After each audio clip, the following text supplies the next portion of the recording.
उत्तर dot विधिक प्रतिनिधि से अभिप्राय ऐसे व्यक्ति से है जो विधि की दृष्टि में मृतक की संपदा का प्रतिनिधित्व करता है, और यह किसी ऐसे व्यक्ति को जो मृतक संपत्ति में हस्तक्षेप करता है और जहां एक पक्षकार एक प्रतिनिधि के रूप में वाद संस्थित करता है अथवा उसके विरुद्ध वाद संस्थित किया जाता है, और वह व्यक्ति भी आता है जिसे उसकी मृत्यु पर वह संपत्ति न्यागमित होती है, को भी सम्मिलित करता है। धारा 211 व्यय प्रसंहिता ब अंतःकालीन लाभ संपत्ति के अंत कालीन लाभ से ऐसे लाभों पर ब्याज सहित ये लाभ अभिप्रेत है जो ऐसी संपत्ति पर सदोष कब्जा रखने वाले व्यक्ति को प्राप्त हुए हैं या जिन्हें वह मामूली तत्परता से उससे प्राप्त कर सकता था, किंतु सदोष कब्जा रखने वाले व्यक्ति द्वारा की गई अभिवृद्धियों के कारण हुए लाभ इसके अंतर्गत नहीं आएंगे। धारा 212 व्यय प्रसंहिता स आदेश से सिविल न्यायालय के किसी विनिश्चय की प्रारूपिक अभिव्यक्ति अभिप्रेत है जो डिक्री नहीं है। धारा 214 व्यय प्रसन्न द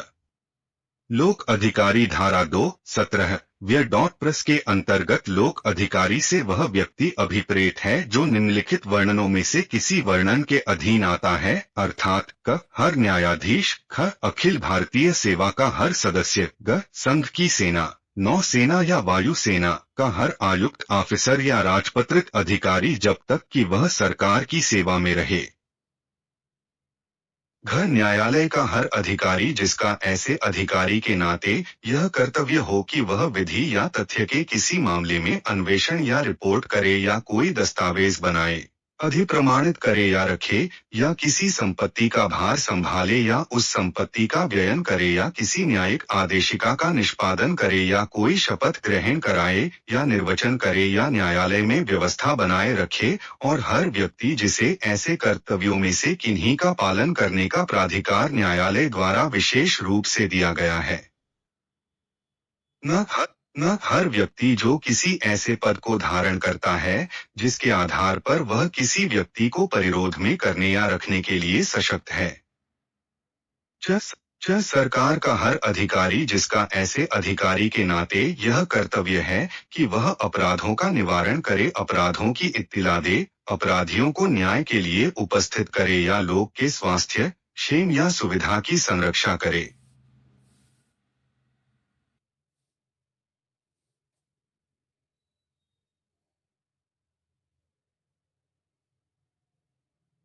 सतहत्तर सिविल प्रक्रिया संहिता 1908 अधिकारी जो सरकार की ओर से संपत्ति ग्रहण करे, प्राकरे करे अथवा राजस्व आदेशिका का करे अथवा सरकार के धन संबंधी हितों को संरक्षा करने के लिए किसी विधि के व्यतिक्रम को रोके, तथा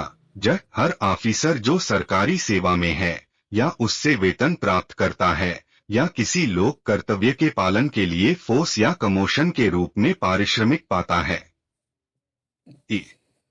निर्णयों, आज्ञप्तियों और आदेशों का संशोधन सिविल न्यायाधीश उस पर बार प्रक्रिया संहिता 1908 के आदेश 20 नियम 3 के अनुसार निर्णय सुनाए जाने के समय खुले न्यायालय में दिनांक अंकित करेगा और उस पर हस्ताक्षर करेगा। जब निर्णय पर हस्ताक्षर कर दिया गया है, तदंतर न तो उसमें कोई परिवर्तन किया जाएगा और न ही कोई परिवर्धन किया जाएगा।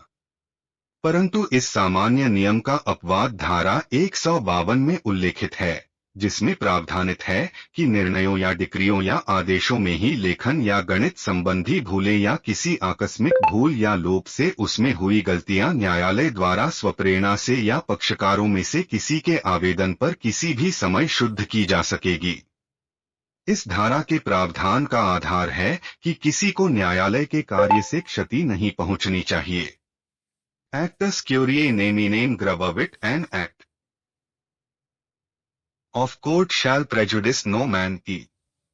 डिक्री की परिभाषा व्यवहार प्रक्रिया संहिता 1908 की धारा 2 में प्रावधानित को गई है।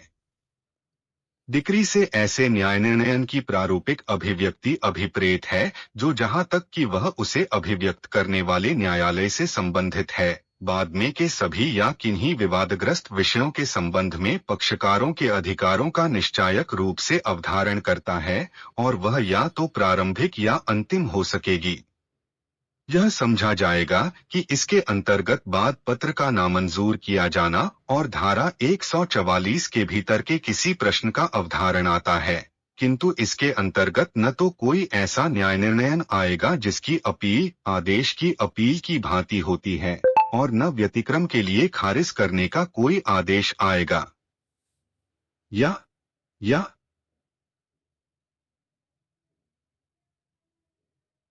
प्रश्न 2, डिक्री की परिभाषा व प्रकार बताइए। प्रारंभिक व अंतिम डिक्री में अंतर बताइए। CGCJ 04 अंक 2.5 उत्तर डिक्री की परिभाषा व्यवहार प्रक्रिया संहिता 1908 की धारा 2.2 में प्रावधानित की गई है। डिक्री से ऐसे न्याय निर्णयों की प्रारूपिक अभिव्यक्ति अभिप्रेत है जो जहां तक कि वह उसे अभिव्यक्त करने वाले न्यायालय से संबंधित है, बाद में के सभी या किन्हीं विवादग्रस्त विषयों के संबंध में पक्षकारों के अधिकारों का निश्चायक रूप से अवधारण करता है और वह या तो प्रारंभिक या अंतिम हो सकेगी। यह समझा जाएगा कि इसके अंतर्गत वाद पत्र का नामंजूर किया जाना और धारा 144 के भीतर के किसी प्रश्न का अवधारण आता है, किंतु इसके अंतर्गत न तो कोई ऐसा न्याय निर्णय आएगा जिसकी अपील आदेश की अपील की भांति होती है और न व्यतिक्रम के लिए खारिज करने का कोई आदेश आएगा। आदेश 7 रूवे वी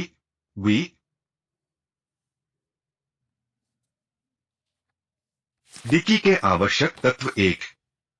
न्यायालय द्वारा एक न्याय निर्णय एक न्यायालय द्वारा होना चाहिए कोई भी निर्णय जो एक ऐसे अधिकारी द्वारा